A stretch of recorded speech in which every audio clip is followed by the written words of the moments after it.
Hello and welcome our blood viewers to RTD's News English Edition. As usual, we'll begin tonight's news with the major and top highlights as well. Launch of the National Strategy for Youth and Culture.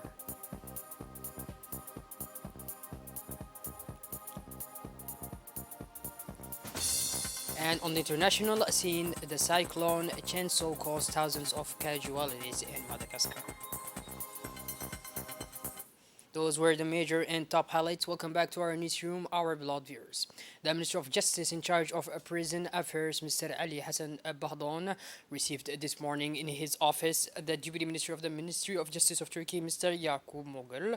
The Deputy Minister of the Turkish Ministry of Justice is in Djibouti for a 48-hour working visit. The two ministers discussed the privileged ties and fruitful relations between the two brotherly countries, especially in the field of justice. The two parties signed a memorandum of understanding concerning the case of justice between the two parties. The meeting was attended by the public prosecutor and the Secretary General of the Ministry of Justice, Mr. Makki, and the Turkish ambassador.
The Minister of National Education and Vocational Training, Mr. Mustafa Mohammed Mahmoud, and the Director General of the National Agency for Persons with Disabilities, Mr. Duali Said Mahmoud, have jointly chaired this morning a consultation meeting for the establishment of a joint annual action plan.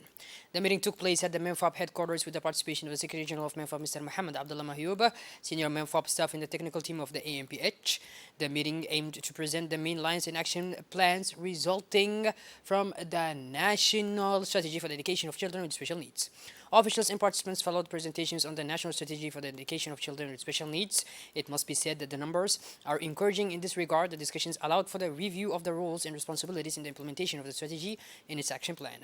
As a reminder, MENFOP has a specialized center that implements dedicated tools with adapted pedagogies and adequate materials for the proper conduct of EAPS training. The MENFOP have entered into a partnership with the Cuban Ministry of Education and Training for the provision of Cuban pedagogues specialized in the educational management of EAPS who will develop an adapted curriculum and ensure that at the same time the timing and training of the MENFOP trainers.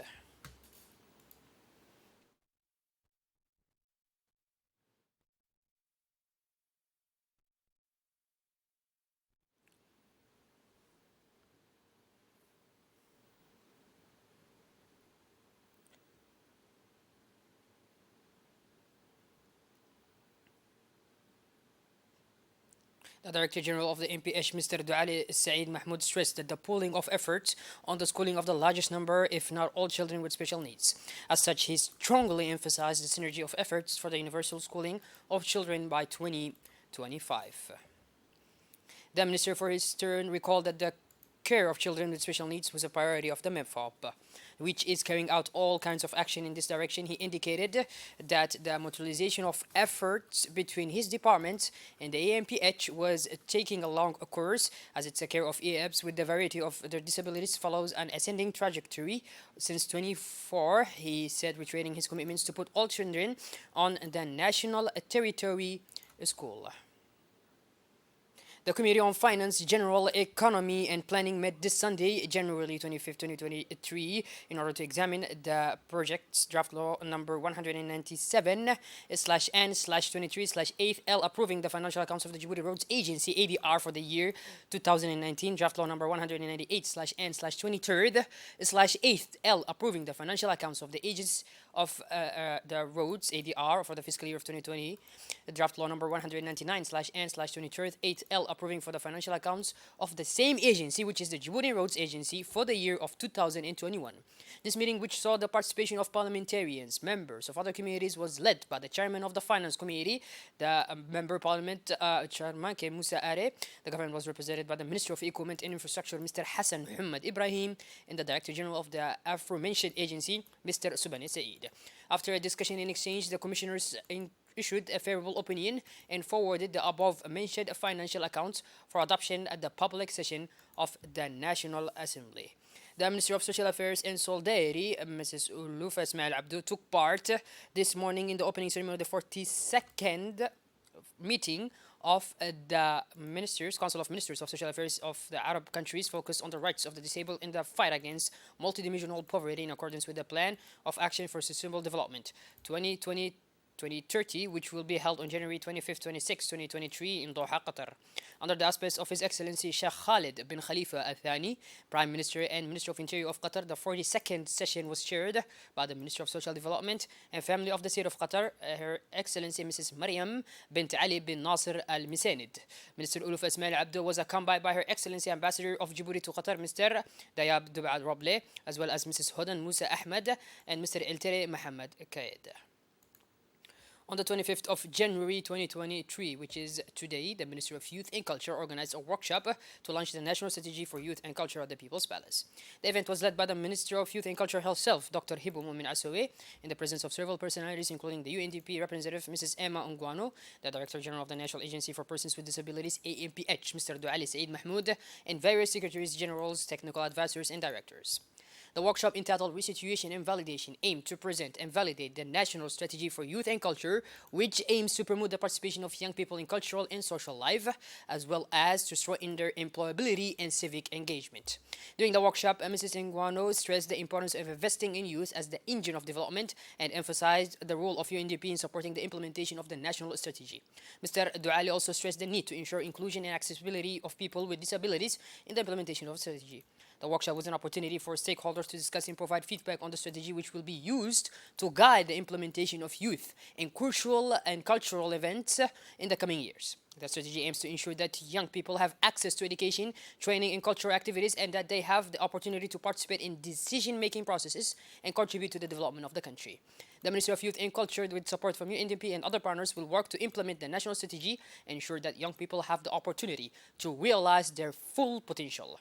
In a speech delivered by the Minister of Youth and Culture, Dr. Hibu Mumin Asawi, she emphasized the importance of the national strategy for youth development and praised the efforts of all actors involved in the development of the strategy and thanked the UNDP and other partners for their support. Dr. Hibu also thanked the UNDP representative, Mrs. Emma Nguano, the Director General of the National Agency for Persons with Disabilities, Mr. Duali Said Mahmoud, and other important personalities present for their contribution to the workshop and for their continued support to the Minister's initiatives. The workshop was a successful event that provided an opportunity for stakeholders to come together and discuss the national strategy for youth and culture and to provide feedback on the strategy that will guide the implementation of youth and culture initiatives in the country in the coming years. Finally, the lunch workshop ended with a family photo. The photo showed all the important personalities present at the event, including the Minister of Youth and Culture, Dr. Hibu Mumin Asowe, the UNDP representative, Mrs. Emma Nguano, the Director General of the National Agency for Persons with Disabilities, Mr. Duali Said Mahmoud, the Secretary General, technical advisors, and directors. The Director General of the National Agency for Persons with Disabilities, Mr. Duali Said Mahmoud, also delivered a speech in which he stressed the importance of including and ensuring the accessibility of people with disabilities in the implementation of the National Strategy for Youth and Culture. He highlighted the difficulties faced by people with disabilities in accessing education, training, and cultural activities, and in participating in decision-making processes. In her speech, Dr. Hibu recalled the importance of the National Strategy for Youth Development in Djibouti. She commended the efforts of all stakeholders involved in developing the strategy and thanked UNDP and other partners for their support. Dr. Hibu highlighted the key objectives for the strategy, which include increasing youth participation in cultural and social life, improving their employability, and promoting their civic engagement. The Minister Delegate in charge of the digital economy and innovation, Mrs. Mariam Hamadou, accompanied by her close collaborators, visited this morning the Center for Leadership and Entrepreneurship. According to officials, the ultimate goal of this visit was to create beneficial synergies, maintain a network of exchange and information sharing, to undertake discussions with the incubation service of the CLE on the work done over the past 3 years. This networking event was also an opportunity for the incubators of the first cohorts to engage in a professional conservation with the minister to present their projects and share an overview of the products, services, and technologies they propose with the real-time simulations and value the contribution of the CLE in all the creation and development phases of the company. Indeed, it is the result of 36 months of efforts in incubation and training given by incubators of the CLE expert in the field.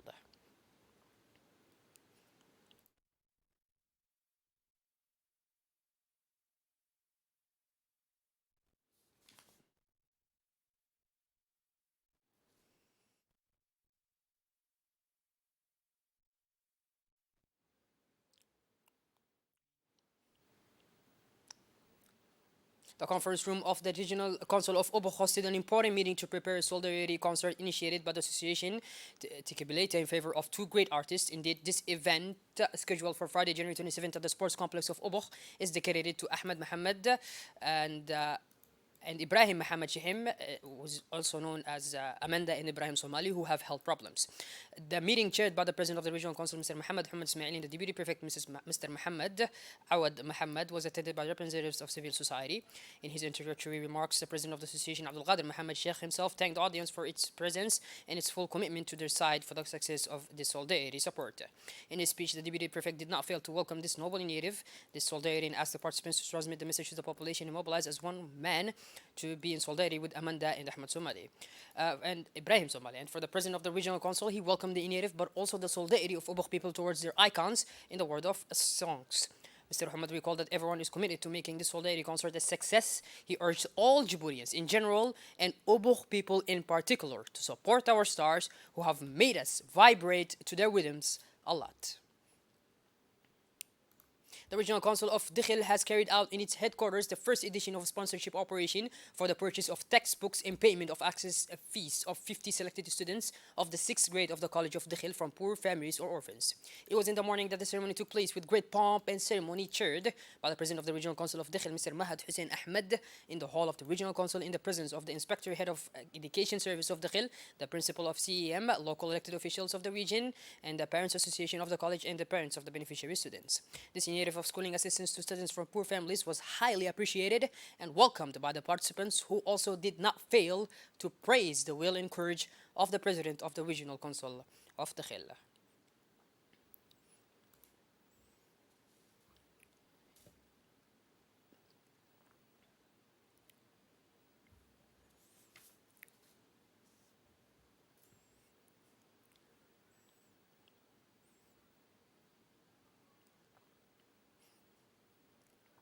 Elements of the Dakhil Riyadh Army under the command of the Colonel of the Riyadh Army and the Chief of the Dakhil Customs Brigade, Mr. Musa Umar Musa, have intercepted 7 qat kernels of 50 kilos each. This is a 25 kilos of qat coming from Ethiopia through the Bondora area, transported by the runners on man's back.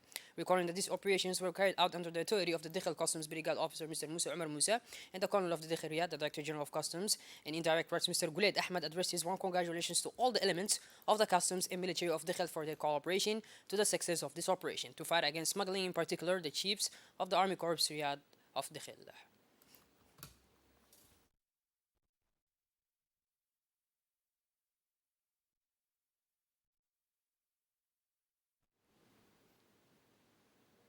Let us take you to Madagascar tonight, our blood viewers. According to the latest report from National Office of Risk and Disaster Management, 7 people have been killed, 13 are missing, 35,000 people have been affected, and more than 14,000 have been displaced. More than 1,400 hectares of rice fields are flooded in the Alamanga, Analavigero, Boni, and Sofia regions. The road network is severely disrupted, with a considerable number of roads cut and bridges damaged.